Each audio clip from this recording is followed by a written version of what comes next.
Office থেকে বেরিয়ে এসে রাস্তায় ট্যাক্সির জন্য অপেক্ষা করছিল সায়ন। অনেক রাত হয়ে গেছে, কিন্তু ঠিক কটা বাজে তা জানার জন্য সে তার মোবাইলটা বার করে দেখল। স্ক্রিনের দিকে তাকাতেই তার গা শিউরে উঠল, কারণ রাত তখন 2:05 হয়েছে। সায়ন ভাবল, এই সপ্তাহে আমার তো কোনো নাইট শিফট ছিল না, তাহলে আজ কেন? কিছুই মাথায় আসছিল না। ঠিক তখনই একটি ট্যাক্সি তার সামনে এসে দাঁড়ালো। ট্যাক্সির ভেতর থেকেই একটা গম্ভীর গলায় ড্রাইভারটি বলে উঠল, যদি যেতে চান তাহলে উঠে পড়ুন। এই রকম গম্ভীর আওয়াজে সায়ন একটু ইতস্তত বোধ করল, কিন্তু চারপাশে আর কোনো গাড়ি না থাকায় বাধ্য হয়ে সে ওই ট্যাক্সিতেই উঠে পড়ল। গাড়ি চলতে শুরু করার পর সায়ন লক্ষ্য করল ড্রাইভারটি বারবার রিয়ার ভিউ মিররে তার দিকে তাকাচ্ছে। এতে সায়ন একটু অস্বস্তি বোধ করতে লাগলো। শেষমেশ সে ড্রাইভারকে বলে উঠল, আচ্ছা ড্রাইভার দাদা, আপনি আমার দিকে কেন এভাবে তাকাচ্ছেন? সায়নের এই প্রশ্নে ড্রাইভার মুখ না ঘুরেই উত্তর দিল, আমি তো আপনাকে দেখছি না, আপনার পাশে যে মেয়েটি বসে আছে আমি তাকে দেখছি। ড্রাইভারের এই রকম কথায় সায়ন একদমই অবাক হয়ে গেল, কারণ তার পাশের সিট সম্পূর্ণ খালি। তাহলে সে কাকে দেখছে? ধীরে ধীরে সে রিয়ার ভিউ মিররের দিকে তাকালো।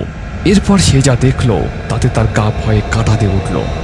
মিররে একটি মেয়ে দেখা যাচ্ছিল, যার মুখ চুলে ঢাকা, এবং সে তার পাশে বসে কাঁদছিল।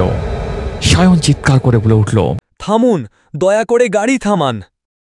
গাড়ি থামতেই সে দ্রুত বেরিয়ে এলো এবং ছুটতে শুরু করলো। কিন্তু মেয়েটির কান্নার শব্দ তার কানে যেন ভেসে আসতে লাগলো। তার মনে হলো মেয়েটি যেন তাকে কিছু বলতে চাইছে। ছুটতে ছুটতে সায়ন তার বাড়িতে এসে পৌঁছালো, কিন্তু বাড়িতে ঢুকতেই সে তার বাবা মা এবং আরো কিছু লোকের কান্নার আওয়াজ শুনতে পেল।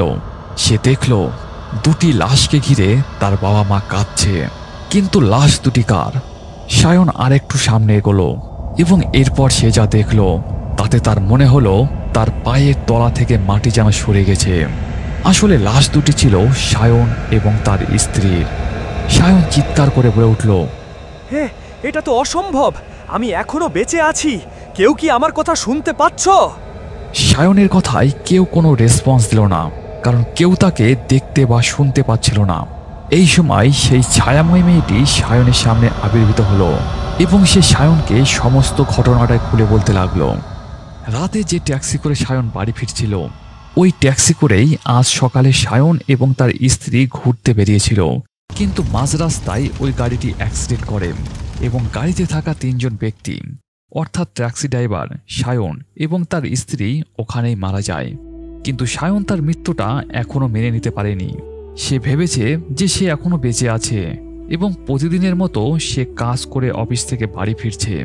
এরপর সেই ছায়াময় মেয়েটি যখন সায়নকে স্পর্শ করল, তখন সায়ন বুঝতে পারল ওই ছায়াময় মেয়েটি আর কেউ নয়, ওটা তার স্ত্রী। এরপর দুজন একে অপরের দিকে তাকিয়ে মুখে হালকা হাসি নিয়ে ধীরে ধীরে তারা হাওয়ায় মিলিয়ে গেল।